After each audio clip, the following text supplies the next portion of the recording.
Alright guys, Mark Crossfield here in my hands today. I've got the Ping LS Tec G Driver. I'm indoors at the Golf Cave thanks to Adrian Caveman and James Pickard at Honiton Golf Club. We're going to test the LS Tec low spinning G Driver. Let's get stuck in.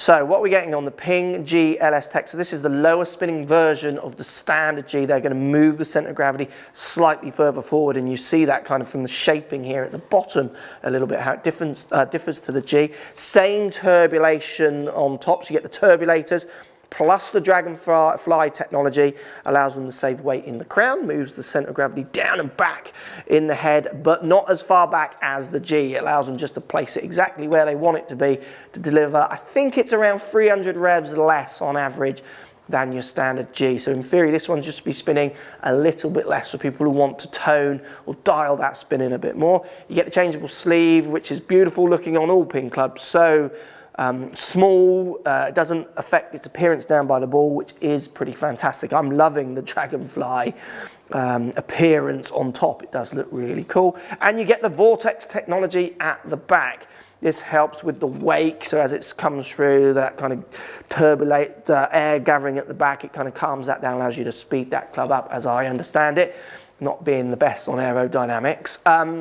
So we're going to give the LS Tec from Ping a hit, see what spin numbers we can actually get on it. Right, so we're going to hit the Ping LS G Driver. So this is the slightly lower spinning one, James. This club is built for me. It's not built for you like with the G, but again, just get your feelings on it as you hit it. I don't think you're going to get your optimum numbers. Down by the ball, what I like about the LS and the G and the SF Tec is they don't look particularly different. So you get in a very similar looking club if you put it down by the ball. Often, when you get different models in a brand, they look very different, but it's kind of the classic G in everything. Looks good. But yeah, it looks good. Got the same Dragonfly bits on top.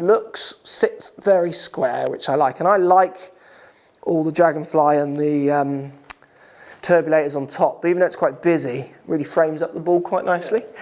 So this one for me should be around a 2000 spin, maybe slightly under if I optimise strike. So that was a high toe. Look at it coming back, look. That ball would run forever. Not my best strike by a long way. Hit the flag. Oh, nearly went in. Look at it go, look. That's a run, rabbit run. So 266, high, that's going to be low spinning, isn't it? Yeah, 17. That spun down at. That's where I need courses dry and running, James. Dry and running. Knuckleball. Yeah, knuckleball. Let's have another go. So that was a Healy strike. Look at the difference in those two shape shots. Oh, still hitting the old green. Oh, pulled that one a bit. God, that's done well for where I've hit that. Very well. 270. That surprises me. Spinning at 16. Oh, yes, please. Here we go. One more. LS Tec. So I tried to hit that a little harder. So that's kind of like my try and get over the bunker swing. And that has flown further. God, these greens are massive on this system, aren't they, James? Too big. That's interesting. That's 274. So I'm getting great numbers out of that, averaging. So if we bring that back up for me there. So I'm averaging 270, but I'm spinning down at 18. So the big question for me always with these kind of clubs, and I've done this before and I've played with low spinning ones, that is great. That's going to sell me a drive and I love that. But then I take it on a golf course and I start hitting all on the face and that spin is less. If I start getting the low spinning miss hits that come down to 1, 2 that I can get, what happens is in this test, yes, it's longer, but over a period of 6 months, it actually averages out the same because I get the 220 carry because it just drops out the air. So you've got to be careful a little bit with low spinning. But I mean, I'm loving that. That's long ball. That's 270 average. I'm not getting past it. Yeah. Right, so James is going to hit again the LS Tec. It's not fit for him, this club, it's fit for me.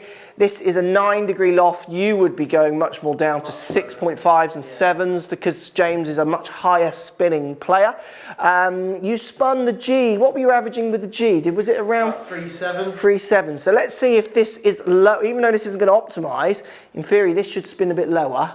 Yeah, than when we tested with the G. 3.4, somewhere around there. Looks again, I mean, it's the same as the G. You couldn't tell the difference, really, could you? No, I'd say maybe slightly deeper face at the most, but looks great. Yeah. Looks really friendly. Go on then, let's see it. It's not for me though. Yeah.